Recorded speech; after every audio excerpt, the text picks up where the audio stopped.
Halo para investor dan trader kripto dimanapun Anda berada. Selamat datang di Analisis Pasar Kripto Harian Anda. Hari ini tanggal 25 Maret 2026, kita akan menyelami kondisi pasar kripto yang penuh dinamika. Sentimen pasar terlihat masih penuh dengan pertimbangan, terutama dengan beberapa data ekonomi penting yang baru dirilis. Di sini kita akan membahas tuntas mengenai pergerakan harga, sentimen pasar, dan juga indikator-indikator penting yang bisa menjadi panduan Anda dalam mengambil keputusan trading. Mari kita mulai. Sebelum kita masuk lebih dalam, perlu diingat bahwa semua informasi yang disampaikan di sini bersifat edukasi dan bukan merupakan nasihat finansial. Pasar kripto sangatlah volatil, dan keputusan investasi sepenuhnya ada di tangan Anda. Kami selalu merekomendasikan untuk melakukan riset Anda sendiri atau berkonsultasi dengan profesional keuangan sebelum membuat keputusan investasi apapun. Mari kita lihat kalender ekonomi global yang baru saja berlalu dan akan datang. 24 Maret, PMI manufaktur dan jasa di Eurozone dan Inggris menunjukkan angka yang sedikit fluktuatif. Dengan Jerman dan Inggris menunjukkan angka yang sedikit membaik, namun dengan perkiraan yang lebih rendah dari sebelumnya. Sedangkan di Amerika Serikat, PMI manufaktur dan jasa menunjukkan sedikit penurunan dari sebelumnya, mengindikasikan adanya perlambatan di sektor ini. Untuk hari ini, 25 Maret, fokus kita ada pada data inflasi Australia atau CPI month-on-month dan year-on-year yang menunjukkan hasil yang bervariasi dengan CPI month-on-month yang lebih rendah dari perkiraan. Inggris juga akan merilis data CPI year-on-year yang diproyeksikan tetap sama, yaitu 3%.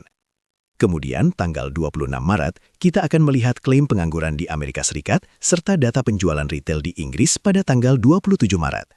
Data-data ini penting karena bisa memengaruhi sentimen pasar global, termasuk pasar kripto, karena pergerakan suku bunga dan inflasi seringkali menjadi faktor penentu arah aset berisiko. Berita makro kripto pertama datang dari Amerika Serikat.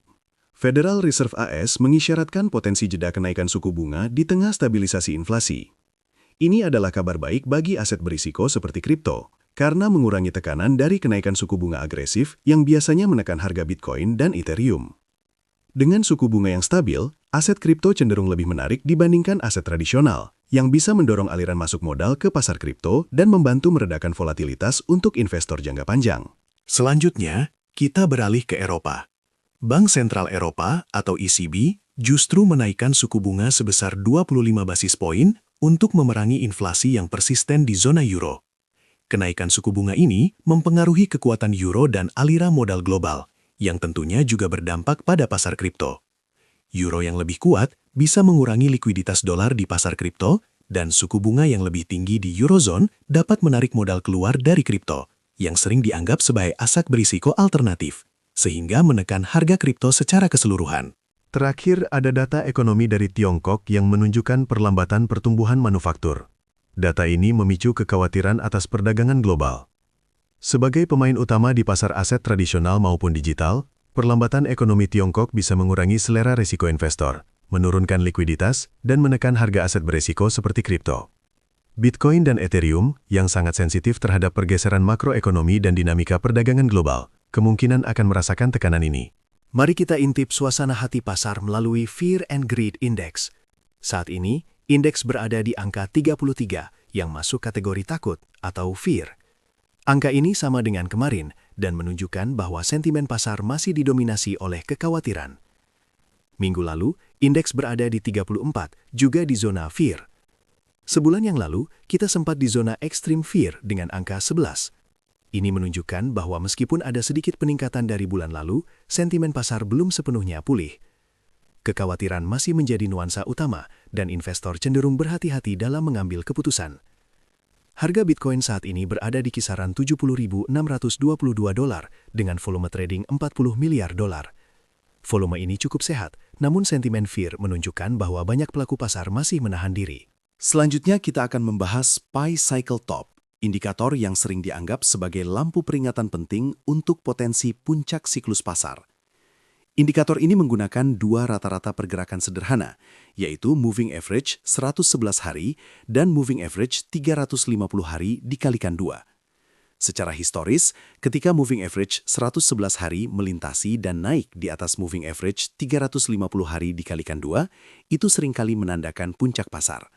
Saat ini, moving average 111 hari ada di angka $80.363 dan moving average 350 hari dikalikan 2 berada di angka $196.658. Karena moving average 111 hari masih jauh di bawah moving average 350 hari dikalikan 2, indikator ini belum memberikan sinyal puncak siklus. Kemudian, kita punya Puel Multiple, indikator penting lainnya yang membantu kita memahami kapan penambang Bitcoin mulai menjual lebih banyak holding mereka atau tidak. Indikator ini menghitung nilai emisi Bitcoin harian dalam dolar dan membaginya dengan rata-rata pergerakan tahunan dari nilai tersebut. Angka yang tinggi, biasanya di atas 4, menunjukkan penambang menjual di atas rata-rata historis, menandakan potensi puncak pasar. Sebaliknya, angka rendah, biasanya di bawah 0,5, menunjukkan penambang menahan atau menjual di bawah rata-rata historis, mengindikasikan kapitulasi. Saat ini, Puel Multiple Bitcoin berada di angka 0,77. Angka ini menunjukkan bahwa kita masih berada dalam fase akumulasi pasca halving, di mana tekanan jual dari penambang masih relatif rendah, atau mereka sedang mengakumulasi, dan pasar belum mencapai puncak euforia. Dari sekitar 30 indikator yang kita pantau, belum ada satupun yang memberikan tanda jelas mengenai puncak siklus pasar. Beberapa indikator menunjukkan bahwa kita masih berada di awal atau pertengahan dari siklus bullish ini. Ini memberikan gambaran bahwa meskipun ada fluktuasi jangka pendek, fundamental siklus jangka panjang masih terlihat kuat. Demikiannya analisis pasar kripto kita untuk hari ini, 25 Maret 2026.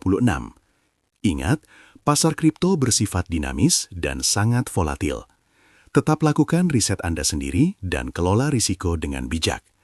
Informasi ini sebatas edukasi dan bukan merupakan nasihat keuangan.